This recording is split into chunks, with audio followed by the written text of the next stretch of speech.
Assalamualaikum warahmatullahi wabarakatuh. Perkenalkan, nama saya Anjeli Tiara Gatinagata dengan NIM 24520000126. Saya berasal dari Universitas Veteran Bangun Nusantara di Sukoharjo. Saya prodi PGSD dari kelas 4C. Di sini saya akan mereview dongeng anak dengan judul Lutung Kasarung.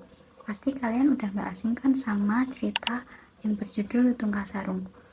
Dongeng Lutung Kasarung ini cerita dongeng dari Jawa Barat yang tidak diketahui secara pasti siapa pengarangnya, karena dongeng Lutung Kasarung ini turun-temurun dan diwariskan secara lisan, tapi sering ditulis ulang oleh penulis seperti Lilis Wu, Kustri Sumiyardana, Dian K, dan lain-lain. Oh iya, for your information, kalau film pertama yang diproduksi di Indonesia yaitu yang berjudul Lutung Kasarung. Jadi legenda Lutung Kasarung ini udah ada sejak zaman Belanda, sejak 1920-an. Oke, langsung saja kita menuju ringkasan ceritanya. Dahulu kala, ada kerajaan yang bernama Pasir Batang yang dipimpin oleh Prabu Sepa Agung. Ia memiliki 7 orang putri. 5 dari 7 putrinya tersebut sudah menikah dan tersisa 2 putrinya. Yang pertama yaitu Putri Sulung yang bernama Purba Arang yang memiliki sifat ambisius, dan yang kedua ada putri bungsunya yang bernama Purbasari yang memiliki sifat baik dan lemah lembut. Karena umurnya sudah lansia, Prabu Tapa Agung pun berencana ingin turun tahta. Setelah mempertimbangkan sifat kedua putrinya tersebut, akhirnya ia menentukan Purbasarilah yang menjadi penerusnya. Mendengar itu pun, Purba Arang pun merasa iri.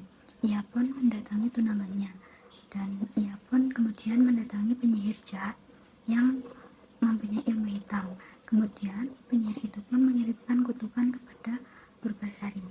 Keesokan harinya, tubuh Purbasari pun terdapat bintik hitam yang mengerikan. Karena takut rakyatnya tertular dengan penyakit Purbasari tersebut, akhirnya raja pun terpaksa mengasingkan Purbasari di dalam hutan. Sementara di kerajaan Kahyangan ada seorang pangeran yang bernama Hyang. Dia diperintahkan oleh ibunya untuk segera menikah, tetapi dia belum mau menikah kalau belum menemukan wanita sebaik dan secantik ibunya. Kemudian ibunya pun berkata kalau wanita sebaik dan secantik ibunya tidak ditemukan di kerajaan Kahyangan, melainkan ditemukan di kerajaan manusia. Oleh karena itu pun pangeran pun segera mencari sosok yang dia inginkan di kerajaan manusia dengan menjelma menjadi seekor lutung atau monyet. Kemudian dia pun sampai di sebuah hutan dan dia pun bertemu dengan Purbasari. Akhirnya mereka pun bersahabat. Tak lama kemudian si lutung itu pun bertapa meminta agar Purbasari disembuhkan, dan tak lama kemudian Purbasari sembuh. Melihat Purbasari yang sudah sembuh, Purbasari pun diminta untuk kembali lagi oleh ayahnya ke kerajaan. Setelah Purbasari tiba di kerajaan dan sang kakak melihatnya Purbasari yang sudah sembuh tersebut, dia merasa terancam karena kedudukannya terpaksa digeser. Oleh karena itu, dia pun menyusun rencana kalau dia itu membuat sayembara. Siapa yang menang berarti dia berhak yang menjadi ratu. Sayembara pun dimulai. Sayembara yang pertama yaitu siapa yang paling panjang rambutnya, itulah yang menang. Dan ternyata pemenangnya tetap si Purbasari.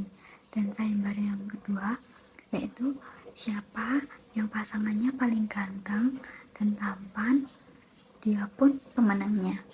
Dan si Purbasari pun membawa lutungnya, sementara si sang kakak Purba Arang pun membawa si tunangannya yang bernama Indrajaya tersebut. Dan tak lama kemudian si lutung itu pun berubah menjadi seorang yang tampan dan semua orang pun kagum melihatnya. Akhirnya, Purbasari pun mengakui kesalahannya dan meminta maaf kepada Purbasari. Purbasari pun menjadi ratu yang bijaksana dan hidup bahagia bersama Lutung Kasarung. Dari cerita ini, ada moral yang dapat kita ambil. Yang pertama yaitu kebaikan hati akan selalu membawa kebahagiaan. Dan yang kedua, jangan iri dengki terhadap orang lain.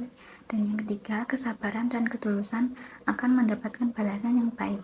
Dan yang keempat, penampilan bukan segalanya, karena kebaikan hati itu penting. Selanjutnya, strategi membaca. Pada saat membaca cerita ini, saya menggunakan strategi membaca, yaitu membaca intensif, yaitu membaca dengan teliti dan memahami isi cerita. Yang kedua, mencatat poin penting, dan yang ketiga, menyimpulkan cerita, dan yang keempat, membayangkan alur cerita supaya lebih menarik dan kita bisa membayangkan. Sekian review dongeng Lutung Kasarung dari saya. Kurang lebihnya mohon maaf. Wassalamualaikum warahmatullahi wabarakatuh.